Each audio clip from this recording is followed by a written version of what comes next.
So hello everyone, this is Isha Agarwal और मैं सुनाती हूँ आप लोगों को कहानियाँ।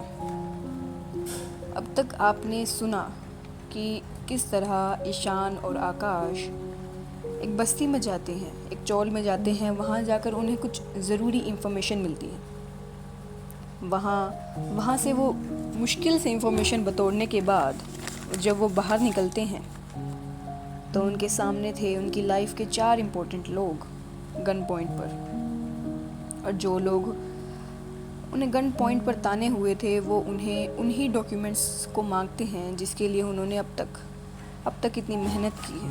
अब आगे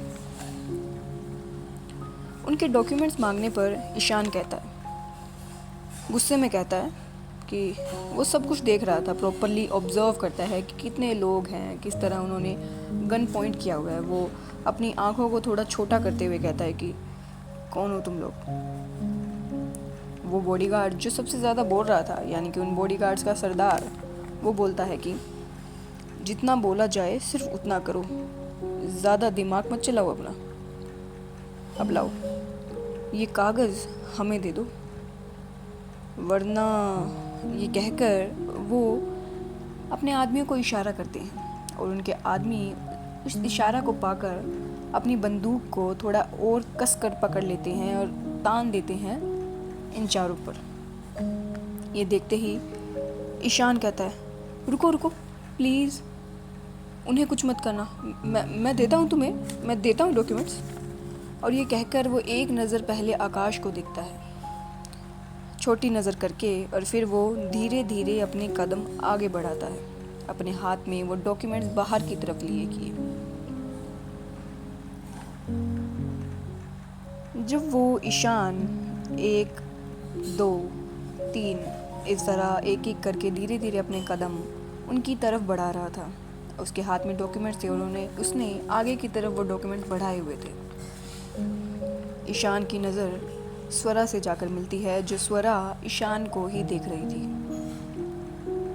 स्वरा की आंखों में आंखें डालते ही ईशान एक छोटा सा नोड करता है, एक हल्का सा सर हिलाता है, जिसे सिर्फ स्वरा ही जान सकती थी। इन दोनों की यही तो खूबसूरती थी कि ये दोनों आंखों ही आंखों में बात कर लिया करते थे। इन दोनों ने उसी एक नोड में ही न जाने कितनी बातें कर ली थी। और जैसे ही वो उनका सरदार वो आगे बढ़कर वो डॉक्यूमेंट्स पकड़ता, उसी पल ईशान और स्वरा दोनों उन गुंडों पर, उन बॉडीगार्ड जैसे दिखने वाले गुंडों पर हमला कर देते हैं। और उसी वक्त आकाश भी बाकी गुंडों पर हमला कर देता है। यहाँ मारपीट होती है, एकदम एक्शन सीन होता है। कोई किधर से किसी को मुक्का मार रहा है तो कोई किसी के लात मार रहा है।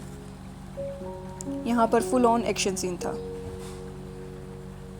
एक्शन सीन एकदम झक्कास, एकदम मज़ेदार चल रहा था, मज़ा आ रहा था। कोई किसी को मार रहा था तो कोई किसी के बाल नोच रहा था, कोई किसी के मेन पॉइंट पर मार रहा था, किसी के मुंह पर लग रही थी, कोई नीचे ज़मीन पर गिर रहा था। इसी तरह मारपीट वहाँ चल रही थी। जब आकाश को थोड़ा मौका दिखता है तो वो माहिरा, वंश और अनन्या को वहाँ से लेकर एक तरफ भागता है, और उसी पल ही ईशान और स्वरा भी एक तरफ भागते हैं। वो दोनों अलग अलग डायरेक्शंस में जाते हैं, अलग अलग डायरेक्शंस में वहाँ पर निकल जाते हैं, क्योंकि वहाँ पर गलियाँ तो बहुत सारी गलियाँ थी वहाँ पर। वो दोनों अलग अलग डायरेक्शंस में निकल जाते हैं और उनके पीछे वो जो गिरे पड़े जो गुंडे थे, उनमें से वो उठते हैं, एक दूसरे की तरफ देखते हैं, और उनका सरदार एकदम सी गुस्से में बोलता है कि मेरा मुंह क्या देख रहे हो, पकड़ो उन्हें। और ये कहकर वो सब भागते हैं। 3 लोग ईशान और स्वरा के पीछे भागते हैं, तो 3 लोग वहाँ आकाश और के पीछे भागते हैं। इसी तरह बचते बचाते हुए सब भाग रहे थे उन गलियों में, इन छोटी छोटी उस बस्ती की छोटी छोटी गलियों में भाग रहे थे। वो लोग कभी किसी गली से निकल जाते तो कभी किसी गली से निकल जाते। इसी तरह आगे पीछे वही चूहे बिल्ली का गेम चलता ही जा रहा था, क्योंकि आकाश और ईशान यहाँ बहुत ढूंढने के बाद यहाँ पहुँचे थे, तो उन्हें पहुँचने का रास्ता पता था दोनों को ही।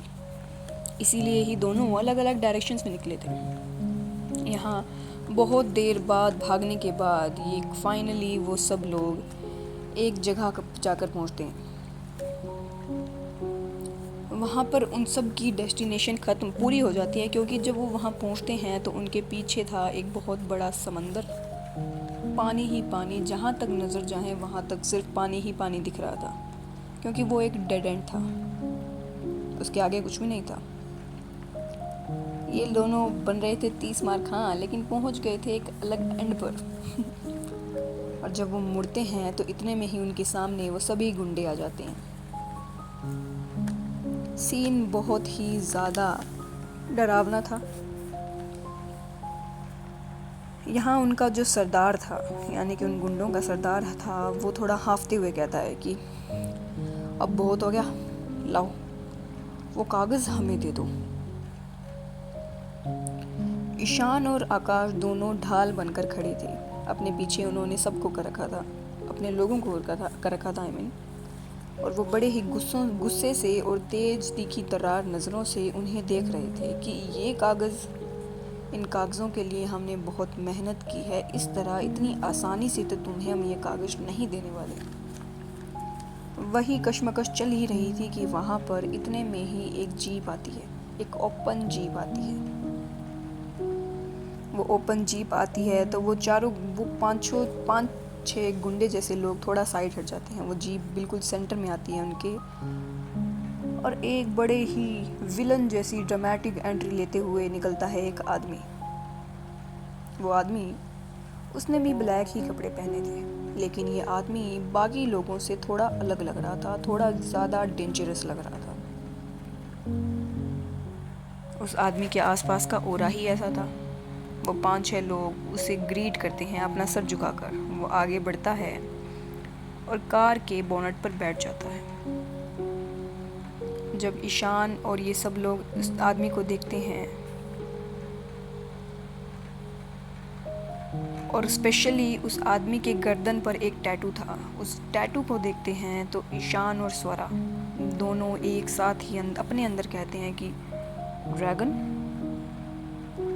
हाँ, स्वरा को अपनी लोनावाला ट्रिप के अंदर वो इंसान याद आता है जिसने पीछे से स्वरा को पकड़ा था। ईशान के बारे में, उसके फादर के बारे में उसे सतर्क किया था। वो कुछ और भी कहना ही चाहता था कि इतने में वो वहाँ से भाग गया था।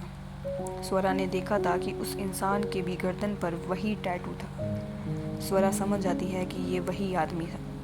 और ईशान को मीरा दास जी की वो बातें याद आती हैं जब वो बता रही थी कि फ़ोन कॉल्स पर हर बार अलग अलग नंबर से कॉल आता था, लेकिन हर बार एक ही नाम आता था सामने, वो था ड्रैगन का।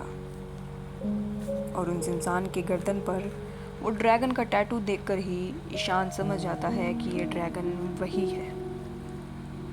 इस ड्रैगन की शक्ल देखकर लग रहा था कि ये कोई 40 से 45 साल का आदमी होगा, और क्रुएलिटी उसके फेस पर कूट कूट कर भरी थी। उसको देखकर ही पता लग रहा था कि उसने अपनी इन 40 साल की उम्र के अंदर न जाने क्या क्या किया होगा।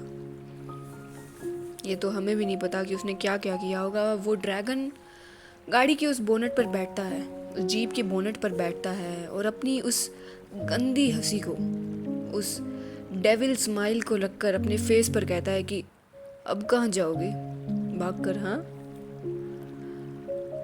अब तुम लैला मजनुओं का गेम ओवर। ये कहकर वो हंसने लग जाता है। 2 मिनट सामने देखने के बाद वो एक आदमी को इशारा करता है। उसका इशारा पाते ही उसके 2 लोग, जो उसके आसपास के जो लोग खड़े थे, उनमें से 2 लोग ईशान और उनकी तरफ बढ़ते हैं, शायद उन्हें मारने के लिए। और उनके पास आते ही ईशान और आकाश 2-4 हाथ पैर कर लेते हैं, मुक्का लात कर लेते हैं, यानी कि उन्हें वहीं पीट देते हैं 1 ही मिनट में। जैसे कि एक पल का ही वो मोमेंट था, ऐसे एकदम। ये देखकर वो ड्रैगन वो टैटू वाला आदमी ताली मारकर जोर जोर से खुश हो जाता है, बल्कि हंसने लग जाता है जोर जोर से, और खुश होते हुए कहता है कि वाह, तुम बच्चों में तो बड़ी आग है, मानना पड़ेगा। हाँ, लेकिन सिर्फ आग से क्या होता है, हो तो तुम अभी भी बच्चे ही। और ये कहकर अब दोबारा इशारा करता है। इस बार उसके आसपास जितने आदमी थे वो सब आते हैं। जब भी कोई मूवीज़ के अंदर कोई मारपीट का कोई सीन होता था तो मुझे हमेशा लगता था कि ये गुंडे एक एक करके क्यों आते हैं, हमेशा एक साथ क्यों नहीं आते, क्योंकि हीरो तो एक होता है, यानी कि जो उनको मारने वाला होता है वो तो एक ही होता है, फिर ये एक एक ही क्यों आते हैं, एक साथ आ जाए ना। लेकिन यहाँ पर ये जो ड्रैगन नाम का आदमी था ये सयाना था, क्योंकि इसे मैंने बनाया ना। हाँ, तो इसने अपने सारे आदमियों को एक साथ भेज दिया। अब क्योंकि पहले से ही 5 से 6 आदमी थे उसके, और उसके साथ साथ 1 से 2 गाड़ियाँ और आ गई थी, तो वहाँ पर उसके बहुत सारे आदमी थे। वो सारे आदमी एक साथ टूट पड़ते हैं। ईशान, आकाश दोनों मिलकर मारपीट करते हैं। बीच बीच में स्वरा, माहिरा और वंश भी आपस में इनके साथ मुकालात कर रहे थे। कोई किसी को मार रहा था तो कोई किसी को मार रहा था, लेकिन वो लोग ज़्यादा थे, वो लोग प्रोफेशनल थे, और ये लोग प्रोफेशनल नहीं थे। ये सिर्फ अपना डिफेंस कर रहे थे, सरवाइव कर रहे थे। इसी तरह कई देर कोई किसी को मार रहा था, कोई किसी के बाल पकड़कर खींच रहा था। इसी तरह वो मारपीट चली रही थी कि इतने में सब बिजी हो जाते हैं, उन्हें ध्यान ही नहीं रहता। और उन सब को फिर एक आवाज़ आती है, एक डरी सी, सहमी सी आवाज़, भाई। ये आवाज़ सुनते ही सब वहीं रुक जाते हैं। जब पलट कर देखते हैं तो उनकी बच्चा, उनकी वो प्यारी सी बहन उस ड्रैगन के चंगुल में थी। उस ड्रैगन ने अपनी गन अनन्या के फोरहेड पर पॉइंट की हुई थी, और वो बड़ी ही क्रुएलिटी से सामने देख रहा था, हंस रहा था, उनका मजाक उड़ाने की तरह उन्हें टीज कर रहा था जान के। ये देखकर अनन्या को उसके पास देखकर वो सब वहीं रुक जाते हैं। ईशान, आकाश, वंश, स्वरा और माहिरा, सबकी आंखों में डर था, क्योंकि अनन्या उन सब की आंखों का तारा थी। अनन्या को कुछ हो जाए ये किसी को भी बर्दाश्त नहीं था। अनन्या तो एक बच्ची थी, एक बच्ची है, एक फूल सी बच्ची है। जैसे ही वो रुकते हैं तो उस ड्रैगन के आदमी सब उन्हें पकड़ लेते हैं। यहाँ वो ड्रैगन हंसते हुए भी कहता है कि तुम बच्चे तो मेरी उम्मीद से ज्यादा टिक गए रे। हाँ हाँ हाँ हाँ, अब चलो बहुत हो गया ये मारपीट का खेल। अब इससे पहले कि मेरा दिमाग सटके और मैं इसकी खोपड़ी उड़ा दूं, ला वो कागज मुझे दे दे। ये कहकर वो गन को थोड़ा और आगे की तरफ बढ़ाकर अनन्या के फोरहेड पर टच करता है, उसे और आगे की तरफ, बंदूक को थोड़ा और उसके दिमाग पर यानी कि पॉइंट पर घुसाता है। बंदूक को टच होते ही अनन्या की जैसे डर से आंखें ही बंद हो जाती हैं। ये देखकर, ये सुनकर सब अपनी जगह पर ही रुक गए थे, उनकी आंखों में डर था। ईशान जल्दी से एक कदम आगे बढ़ाने की कोशिश करता है, क्योंकि अनन्या उसकी जान थी। अनन्या को कुछ हो जाए ये ईशान अग्रवाल को कैसे बर्दाश्त होगा। वो जल्दी से वहीं कहता है, उसके चंगुल में, उसके आदमी के चंगुल में कहता है कि नहीं नहीं, मेरी बच्चा को छोड़ दो, उसे कुछ मत करना, मैं दे रहा हूँ। ये कहकर ईशान अब फाइनली वो डॉक्यूमेंट्स निकालता है, क्योंकि अनन्या की जान से बढ़कर कुछ भी नहीं था। शायद वो डॉक्यूमेंट्स भी नहीं, जिनके लिए ईशान ने जान ही लगा दी थी, वो अनन्या की जान के सामने कुछ नहीं थे। ड्रैगन के इशारों पर उनका एक आदमी जैसे ईशान के हाथों से वो डॉक्यूमेंट्स छीन लेता है। छीन कर ड्रैगन के सामने करता है। ड्रैगन एक हाथ से उन्हें पड़ता है और फिर ईशान और आकाश के सामने ही एक गंदी हंसी हंसते हुए ही उनके सामने वो डॉक्यूमेंट्स लाइटर से धीरे धीरे करके जला देता है। हाँ, ईशान और आकाश उस डॉक्यूमेंट्स को देख रहे थे, उन डॉक्यूमेंट्स को जिनके लिए शायद ईशान को यहाँ पहुँचते पहुँचते 9 साल लग गए। उन डॉक्यूमेंट्स को ईशान अपनी आंखों के सामने जलता हुआ देख रहा था। ये देखकर वो ड्रैगन जोर जोर से हंस रहा था, और जब वो आखिरी का कुछ कागज बचा था, वो राख बची थी, तो उसे वहीं पानी में बहा देता है वो। और इसी तरह वो डॉक्यूमेंट्स का नामो निशान वहीं मिट जाता है। ये सब होने के बाद आकाश कहता है, तुम्हें डॉक्यूमेंट्स मिल गए हैं ना, अब हमारी बच्चा को छोड़ दो। आकाश की ये बात पूरे होते ही स्वरा, जो अब तक चुप थी, जो अब तक सहमी हुई थी या अपना बचाव कर रही थी, वो थोड़ा फड़फड़ाते हुए बोलती है कि हाँ,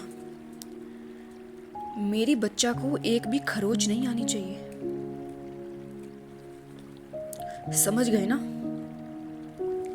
स्वरा को बहुत गुस्सा आया था क्योंकि उसने उसकी बच्चा को पकड़ा था। स्वरा को हमेशा से ही एक मदरली फीलिंग आती थी अनन्या के लिए, एक माँ जैसा फील होता था स्वरा को अनन्या के लिए। और एक माँ के सामने उसके बच्चे को इस तरह से कोई गन पॉइंट पर रख दे तो उसकी हालत क्या रही होगी। स्वरा और अनन्या का बॉन्ड हमेशा से ही अलग था।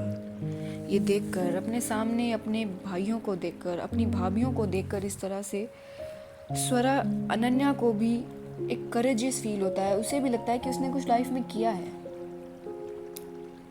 कुछ रिश्ते कमाए हैं।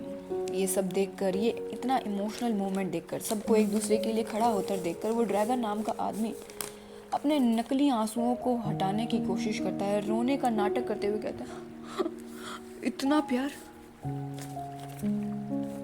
मेरी तो आंखें भर आई। ऐसा प्यार तो मैंने आज तक नहीं देखा। सच में मेरा तो दिल ही भर गया।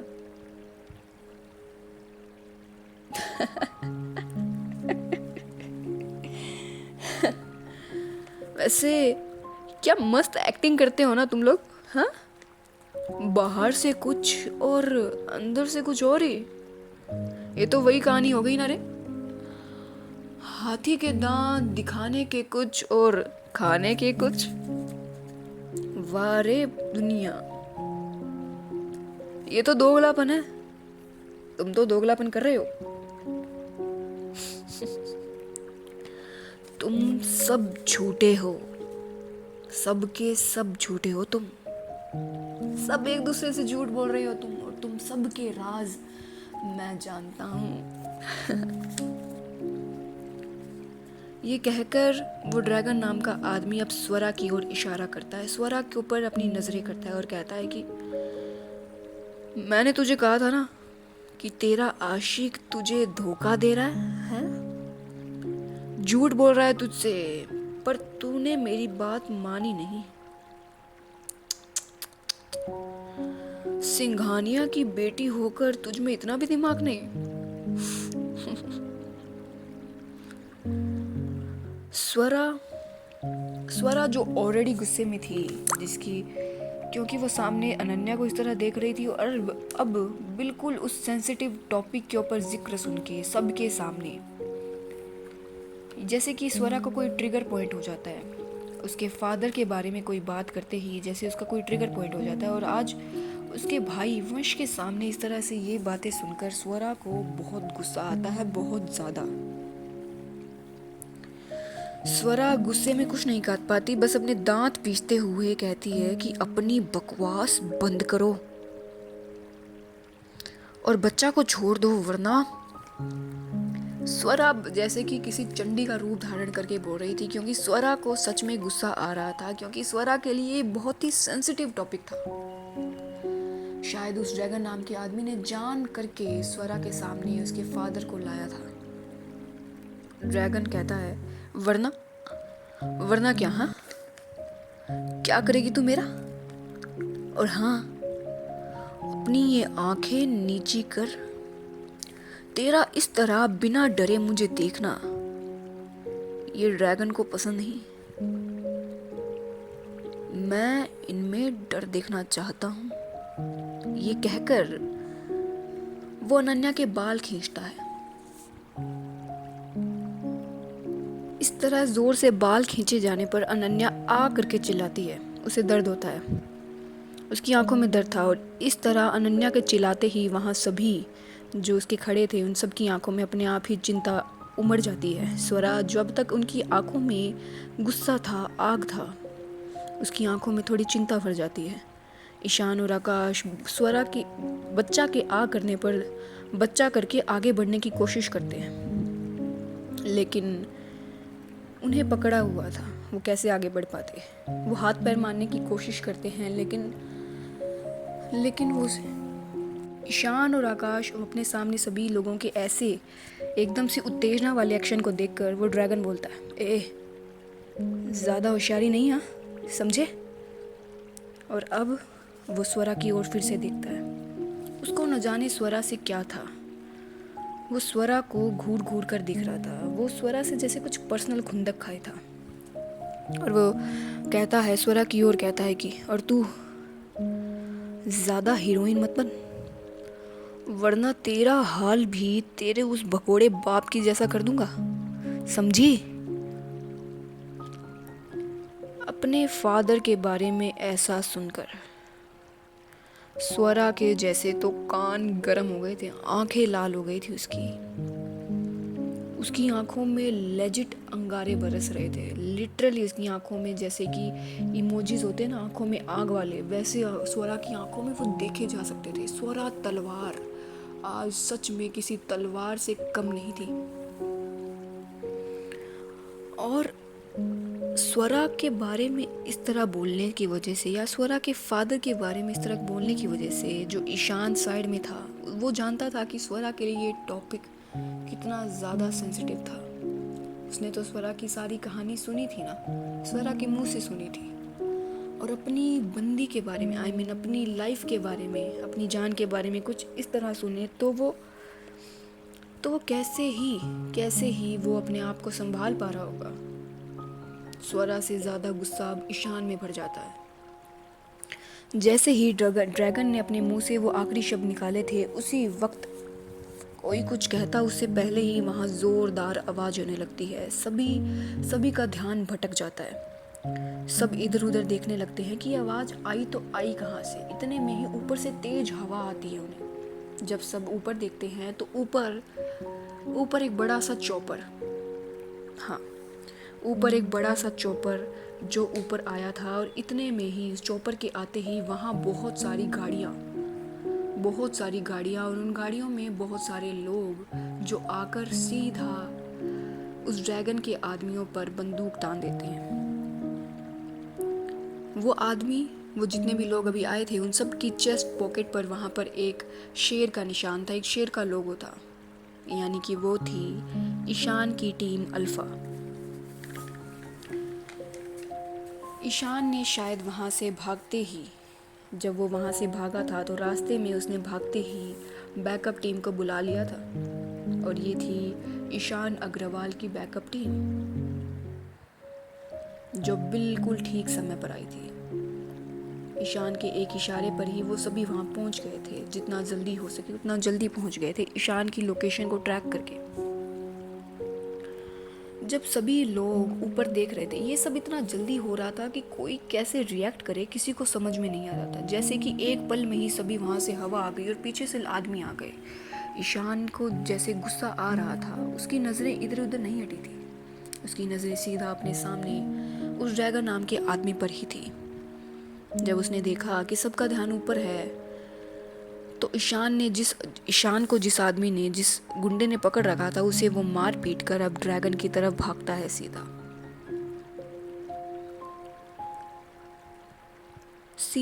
वो ड्रैगन की तरफ भागता है और उसे एक पंच करता है।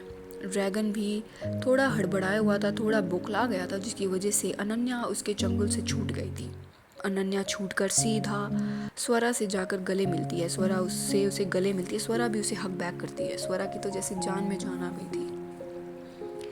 स्वरा को तो खुद नहीं पता था कि अनन्या कब और कैसे उसकी जान बन गई थी।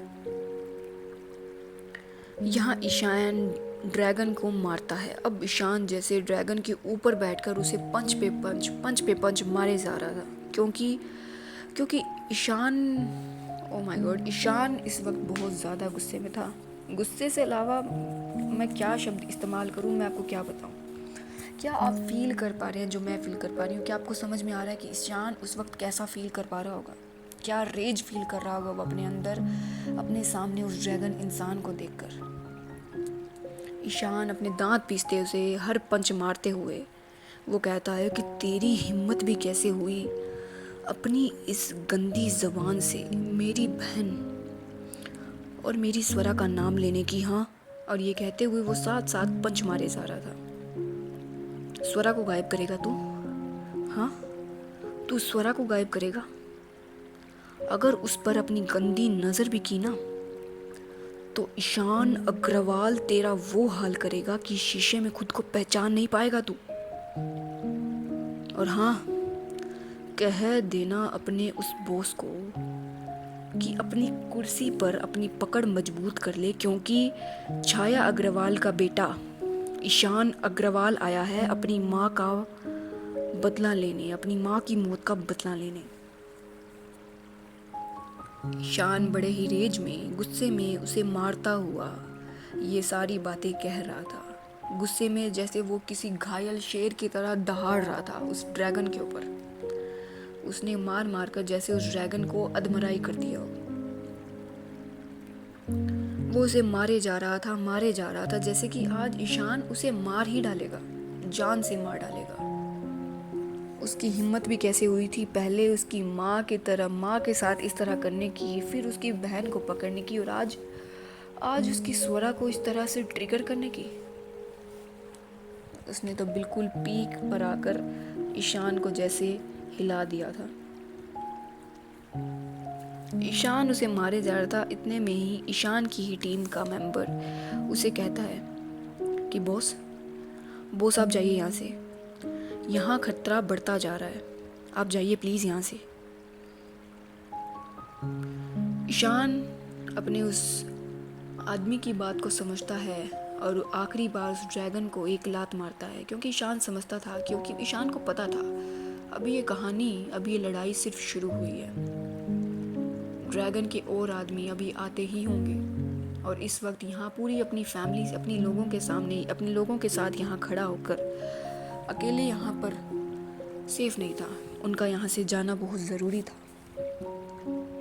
इसलिए ईशान एक लास्ट घूर कर, एक नज़र देखकर वहाँ से पीछे मुड़ता है। तो पीछे मुड़ता है तो देखता है कि स्वरा उसे ही देख रही थी। स्वरा की उन ब्राउन आइज़ में दर्द था, उसकी उस ब्राउन आइज़ में सवाल था। दरअसल आकाश, माहिरा, वंश और अनन्या उस चौपर पर चढ़ गए थे। वो चौपर ने एक सीढ़ी, एक लटकने वाली सीढ़ी डाल दी थी जिस पर वो चारों चढ़ गए थे। बचे थे तो ईशान और स्वरा ही। इस वक्त मोमेंट ऐसा था कि स्वरा और ईशान आज फाइनली बिना किसी पर्दे के बिल्कुल वल्नरेबल सिचुएशन में एक दूसरे को रॉ मोमेंट में पहली बार देखते हैं। दोनों की ही आंखों में कोई पर्दा नहीं था, दोनों की ही आंखों में आज पहली बार सच्चाई थी। स्वरा वो ट्रिगर थी, क्योंकि उसे उसके फादर के बारे में पोक किया गया था, इसलिए उसकी वो सारी सच्चाई, जिसे वो एक गार्ड के सामने, एक दीवारों के पीछे छुपा कर रखती थी, वो सारे इमोशंस आज स्वरा फील कर पा रही थी, उसकी आंखों में झलक रहे थे। और ईशान ने तो अभी खुद ही कहा था कि वो ईशान अग्रवाल है, वो छाया अग्रवाल का बेटा ईशान अग्रवाल है। स्वरा ने ये सारी बात सुनी थी। स्वरा की आंखों में दर्द था। स्वरा ईशान के दर्द को समझ रही थी। स्वरा को महसूस होता है कि ईशान को कैसा लगा होगा, जिस तरह जिस तरह स्वरा को 20 साल पहले उसके फादर के छोड़ के जाने के बाद लगा था, ईशान को भी ठीक अपनी मोम के जाने के बाद लगा होगा। वो जानती तो थी कि ईशान एक आम आदमी नहीं था। वो तो पहली बार ही बहुत पहले ही ये सोचती थी कि ईशान कौन है। आज उसे फाइनली पता चला था कि उसके सामने ये जो लड़का खड़ा है, ये है ईशान अग्रवाल। जिस कंपनी में वो काम करती है, उस कंपनी का वो वारिस है, उस कंपनी का वो शैडो का सीईओ है ये। उसे फाइनली यह समझ में आता है कि ईशान अग्रवाल किस तरह इस सब से रिलेटेड है। उसे फाइनली समझ में आता है कि ईशान क्या है। दोनों की ही आंखों में रो मोमेंट्स थे, रो इमोशंस थे।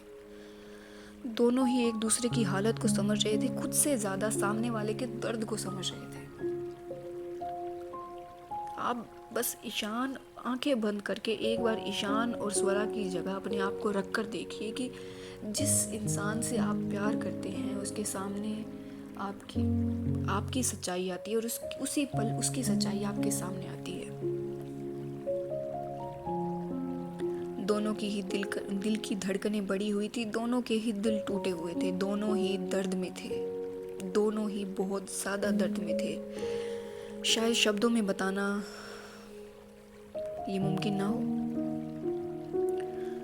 लेकिन ईशान अपने सारे इमोशंस को एक आंखें बंद करके एक घूंट खटक कर अंदर लेता है, क्योंकि वो जानता था इस वक्त इमोशनल होना शायद ठीक नहीं था। ईशान अब बढ़ता है।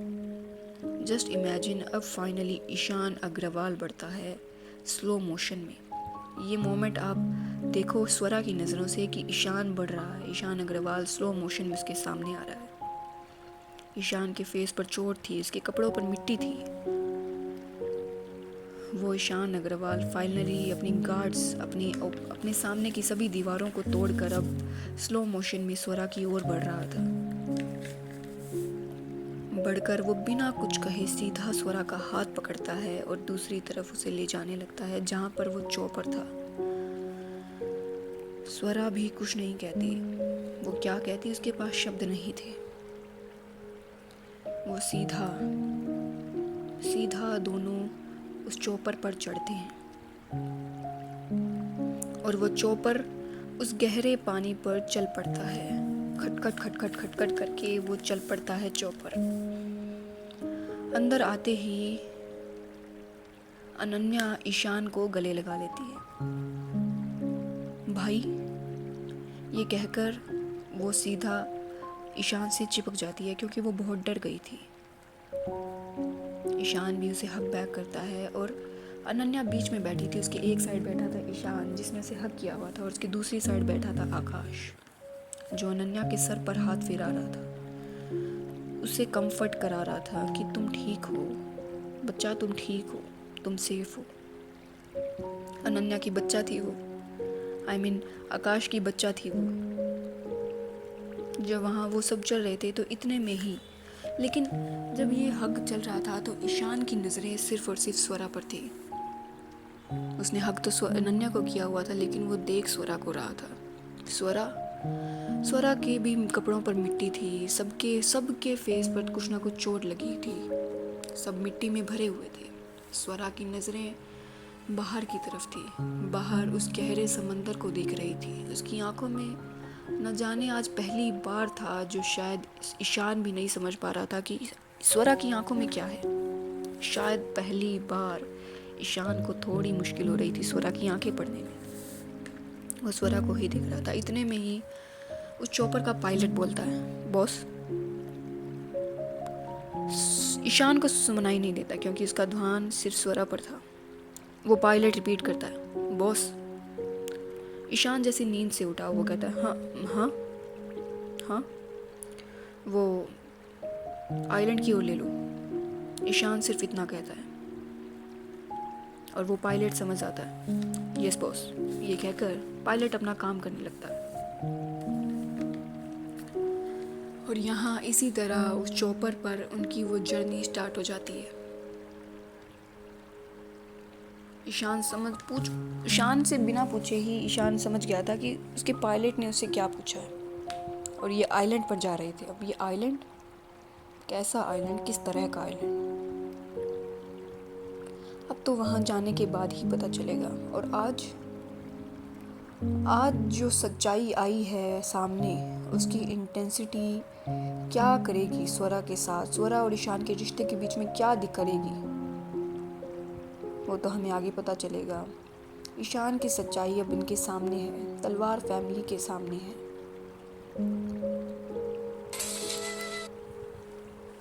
क्या ईशान की फैमिली, आई मीन स्वरा की फैमिली इस सच्चाई को डाइजेस्ट भी कर पाएगी कि ईशान छाया अग्रवाल का बेटा है? ये तो हमें आगे ही पता चलेगा। स्टोरी कैसी लग रही है प्लीज़ मुझे बताना, डू लेट मी नो। आपके फीडबैक बहुत ज़्यादा वैल्यूएबल हैं, जितना आप नहीं समझते हैं उससे ज़्यादा वैल्यूएबल हैं, तो आपका कमेंट प्लीज़ ज़रूर कीजिए। और मुझे ये पूछना था कि क्या आप लोगों को कहानी पसंद नहीं आ रही है, क्योंकि रिस्पॉन्स जितना मैंने सोचा था वैसा नहीं है। कि आप लोग कहानी सुन रहे हैं क्या नहीं सुन रहे हैं, तो प्लीज़ कमेंट ज़रूर कीजिए। और तो मैं क्या कहूँ, आपका अगर कोई एडवाइस है या स्टोरी के बारे में कुछ भी रिलेटेड आपका कुछ भी ओपिनियन है, कुछ भी, तो प्लीज़ बेफिक्र होकर ज़रूर मुझे बताना। I am open to know, please बताना। और मिलते हैं फिर अगले एपिसोड में। इतने हमसे जुड़े रहिए, इस कहानी से जुड़े रहिए, क्योंकि ये कहानी एक जैसे इमोशंस का रोलर कोस्टर है। यहाँ कहानी में मिस्ट्री है, प्यार है, दोस्ती है, बहन भाई है, बॉन्ड्स है, यहाँ पर धोखा भी है, राज है, यहाँ पर ह्यूमर भी है, हंसी मजाक भी है, बाकी तो सब ठीक है। इसलिए आपकी स्टोरी के ऊपर आपका ओपिनियन बहुत ज़्यादा ज़रूरी है, क्योंकि मेरे लिए बहुत वैल्यूएबल है। बाकी तो सब ठीक है, चलो मिलते हैं फिर नेक्स्ट एपिसोड में। Thank you, bye bye.